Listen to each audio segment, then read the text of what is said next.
हाँ बालक, हनुमान जी महाराज को मंदिर से मोड़ा टेकड़ा। और चलो हम मंदिर दिखाते हैं। ये सब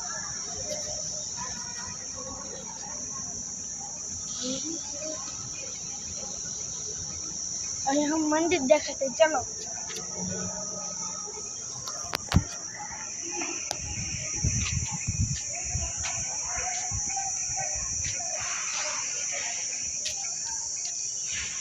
आ सत्संग भवन है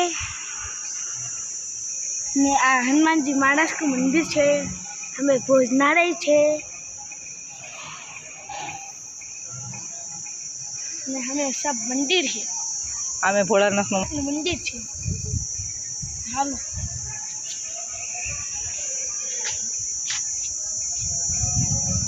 हाय, चैनल को सब्सक्राइब करो, लाइक करो।